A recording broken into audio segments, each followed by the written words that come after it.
Hey everyone, Dan, Real Estate Dynamics Weekend Edition. I'm with Dan. We're down here in Paddington. We're at Urban, his agency since 2012. I wanted to ask him, what's exciting him about real estate now? You know, the future of real estate for me is really exciting. And I think Why? that it's all about the agents going forward. And for so long, we've had this, old model. It came out well before there was the internet, well before there were computers. People used to, if they wanted to buy a house, they'd go down to their local area, they'd look in the window, see the window cards, agent would drive them around. Yeah. And so you needed to have, these offices in every single suburb, and you needed to have kind of like these franchises that pulled them all together, and kind of wrap some services around them. The cool thing about the future, Dean, is that the internet has completely revolutionised the industry. Now, the internet is the new office window. When buyers are looking, they get on realestate.com or domain.com or probably urbanproperty.com, and they jump online, and that's where they find properties. They don't get in your car, they meet you directly at the property.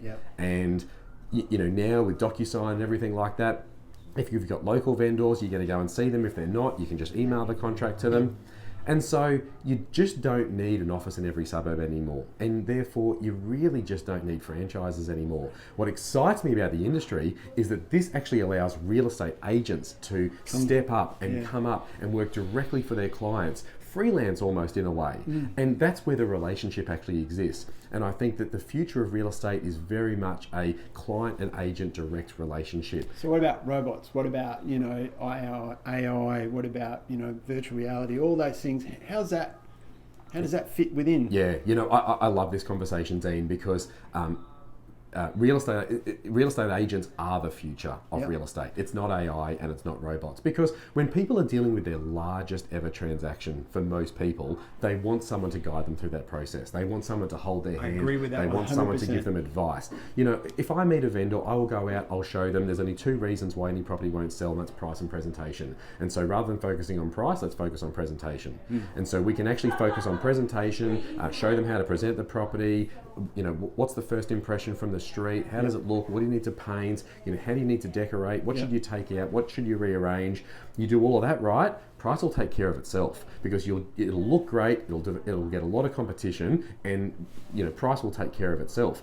No robot's going to take someone through that process. No one's going to guide them through that process. And then from a negotiation point of view, you need someone to act as an intermediary. I mean, I always say, divorce lawyers aren't going anywhere. You're always going to have two parties at opposite ends of the spectrum, and someone's got to bring them together. And real estate agents are kind of the same. Well, you got the buyer here and you got the seller, or either. I love this, Dean. So, sellers nearly always want too much. Buyers up to 10%. Yeah, buyers nearly always want to pay too little, and so there's this gap. Right? And a lot of people get frustrated by the gap.